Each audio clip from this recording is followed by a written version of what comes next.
ಕಾಂಗ್ರೆಸ್ ಅವಮಾನವನ್ನು ಮಾಡಿದ್ರು. ಕಾಂಗ್ರೆಸ್ ಅವಮಾನವನ್ನು ಮಾಡಿದ್ರು.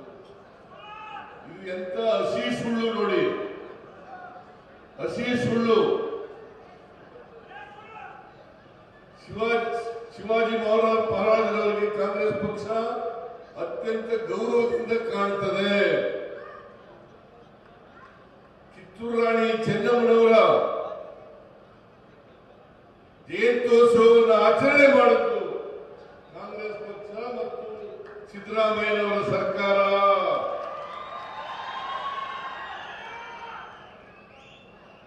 ಸಂಗೊಳ್ಳಿ ರಾಯಣ್ಣವರು ಪ್ರಾಧಿಕಾರ ಮಾಡಿದ್ದು ನಾವು.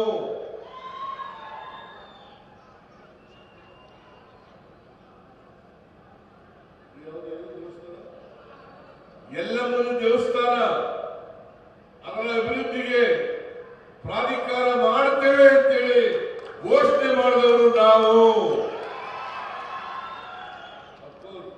ವಿಶ್ವಾಸ ವೈದ್ಯರು ಕೂಡ ಅದನ್ನ ಅಭಿವೃದ್ಧಿ ಮಾಡಬೇಕು ಅಂತೇಳಿ ನನಗೆ ಹೇಳಿದ್ರು.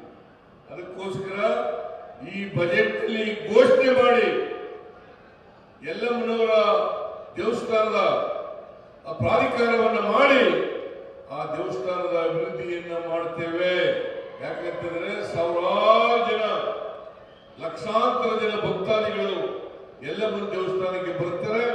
ಅವ್ರಿಗೆಲ್ಲ ಅನುಕೂಲ ಮಾಡಿಕೊಡ್ತಕ್ಕಂಥ ಕೆಲಸವನ್ನ ನಾವು ಮಾಡ್ತೇವೆ ಅಂತಕ್ಕಂಥ ಮಾತುಗಳನ್ನ ಹೇಳಲಿಕ್ಕೆ ಬಯಸ್ತಾ ಇದ್ದೇನೆ.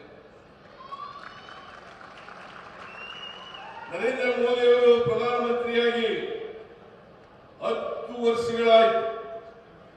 ಈ 10 ವರ್ಷಗಳಲ್ಲಿ ಬಡವರು, ದಲಿತರು, ಹಿಂದುಳಿದವರು, ರೈತರು, ಮಹಿಳೆಯರು, ಅಲ್ಪಸಂಖ್ಯಾತರು ಏನಾದರೂ ಅವರ ಆರ್ಥಿಕ ಸಾಮಾಜಿಕ ಪರಿಸ್ಥಿತಿಯನ್ನು ಸುಧಾರಣೆ ಮಾಡಲಿಕ್ಕೆ ಏನಾದ್ರು ಪ್ರಯತ್ನ ಮಾಡಿದ್ರ? ಏನಾದ್ರು ಮಾಡಿದ್ರೆ ಅಂದ್ರೆ ನೀವು ಹೇಳಿ, ಎದೆ ಮುಟ್ಟಿ ಹೇಳಿ. ಏನಾದ್ರು ಮಾಡಿದ್ರೆ ಮಾಡಿದ್ದಾರೆ ಅಂತ ಹೇಳಿ, ಮಾಡಿಲ್ಲ ಅನ್ನೋದಾದ್ರೆ ಮಾಡಿಲ್ಲ ಅಂತಕ್ಕಂಥದ್ದನ್ನ ತೀರ್ಮಾನ ಮಾಡಿ ನಮ್ಮ ಪಕ್ಷದ ಅಭ್ಯರ್ಥಿಗೆ ವೋಟ್ ಕೊಟ್ಟು ಆಶೀರ್ವಾದ ಮಾಡಿ ಈ ಸಾರಿ ಲೋಕಸಭೆಗೆ ಕಳಿಸಿಕೊಡ್ಬೇಕು ಅಂತೇಳಿ ನಿಮ್ಮಲ್ಲಿ ಅತ್ಯಂತ ಕಳಕಳಿಯಿಂದ ಪ್ರಾರ್ಥನೆಯನ್ನು ಮಾಡಲಿಕ್ಕೆ ಬಯಸ್ತಾ ಇದ್ದೇನೆ. 15 ಲಕ್ಷ ರೂಪಾಯಿ ನಿಮ್ಮ ಅಕೌಂಟ್ಗೆ ಹಾಕ್ತೀವಿ ಅಂತ ಹಾಕಿದ್ರ? ವರ್ಷಕ್ಕೆ 2 ಕೋಟಿ ಉದ್ಯೋಗ ಸೃಷ್ಟಿ ಮಾಡ್ತೀವಿ ಅಂತ ಮಾಡಿದ್ರ? ಅಗತ್ಯ ವಸ್ತುಗಳ ಬೆಲೆಗಳೆಲ್ಲ ಇಳಿಸ್ತೀವಿ ಅಂತಂದ್ರೆ ಇಳಿಸಿದ್ರ?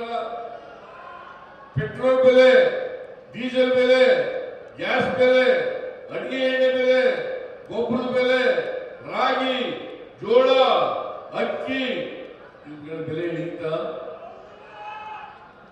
ನರೇಂದ್ರ ಮೋದಿ ಅವರು ಹೇಳಿದ್ರು ಅಚ್ಚೇ ದಿನ ಆಯಂಗೆ ಬಂತ. ನಿಮಗೆಲ್ಲ ಒಳ್ಳೆಯ ದಿನ ಬಂತ? ಪೆಟ್ರೋಲ್ ಡೀಸೆಲ್ ಬೆಲೆ ಇಳಿತ, ಗ್ಯಾಸ್ ಬೆಲೆ ಇಳಿತ.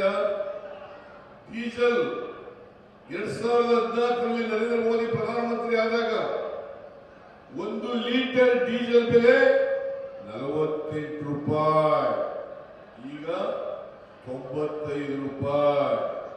1 ಲೀಟರ್ ಪೆಟ್ರೋಲ್ ಬೆಲೆ 70 ರೂಪಾಯಿ, ಇವತ್ತು 105 ರೂಪಾಯಿ. ಒಂದು ಗ್ಯಾಸ್ ಸಿಲಿಂಡರ್ ಬೆಲೆ 414 ರೂಪಾಯಿ, ಇವತ್ತು 950 ರೂಪಾಯಿ. $1 ಬೆಲೆ ಅವತ್ತು 2014ರಲ್ಲಿ ಇಂಡಿಯನ್ ರುಪಿ 58 ರೂಪಾಯಿ ಇತ್ತು, ಇವತ್ತು